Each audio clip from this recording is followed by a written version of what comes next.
我愿意捐6000块钱给俄罗斯的兄弟们，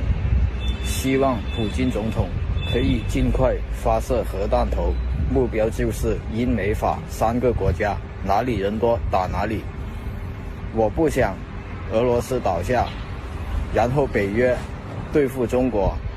他们会让蔡英文接管中国。2022年最振奋的日子就在今天，因为今天俄罗斯攻打了乌克兰。哎呀，我今儿特别高兴，把我的那种烦恼好像就一扫而光，振奋。就好像看到了中国收复台湾的那个场景，感觉太棒了。普京真是霸气、硬气、帅气，不愧是国民的男神，也是我心中的男神。I'm not surprised. If there's any people that would support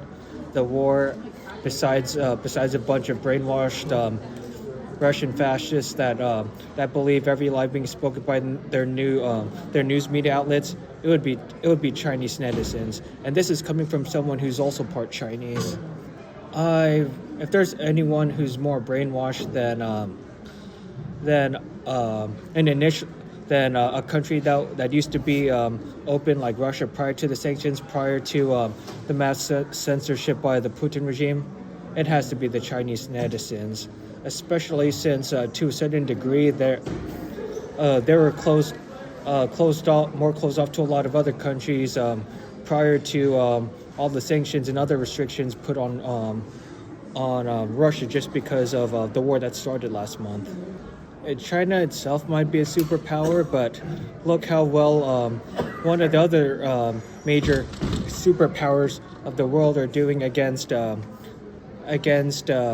country that's a lot smaller than it, especially since apparently the world's largest tank force is not only getting destroyed by Javelin anti-tank missiles, but a lot of their own tanks are getting stuck in the mud or even towed away by Ukrainian farmers who are probably haven't served a day in uniform in their lives before this war started. So I guess along the lines, besides just watching how Russia's doing, my advice to them would also be just NATO,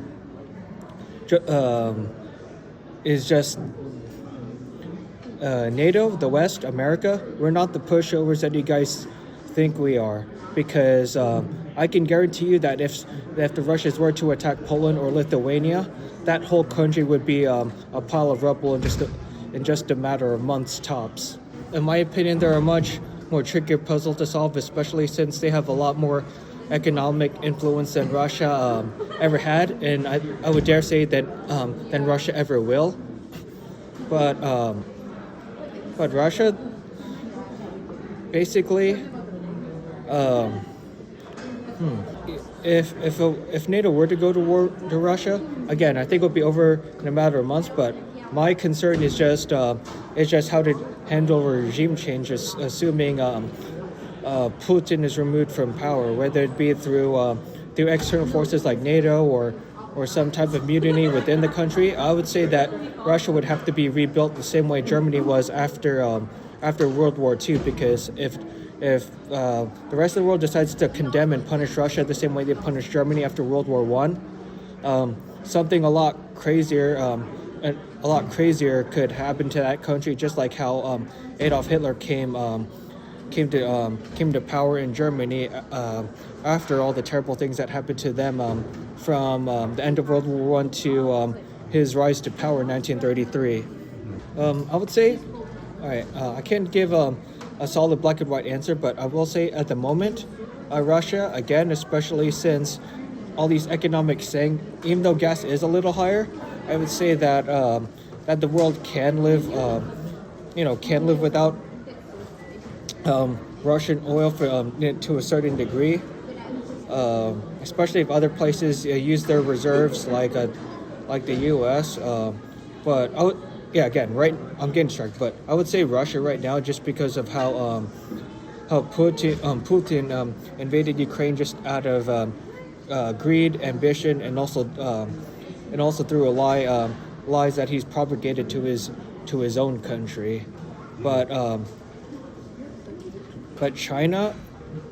before the war, I considered China the number one threat, but just with all the fascist behavior that Russia has been doing, they were quick to take that place from China right under their noses. If I had to be honest, I feel like the reason why they haven't invaded Taiwan yet is because they're probably just using the Russian invasion of Ukraine to analyze things, to see what things the Russians are doing right, and especially what they're doing wrong, to see how the Ukrainians are surviving and what their allies are doing to help them survive, and use that as a tool to predict how Taiwan would go. And to add to that, I would also dare say that for India and the Indian subcontinent, I also believe that Prime Minister Modi is also looking to try to invade and annex other countries around him, like Nepal or Sri Lanka, especially since I feel like he's someone who could be as powerful and as ambitious as Putin or Xi if he's not properly kept in check. Слава Україні! Героям слава!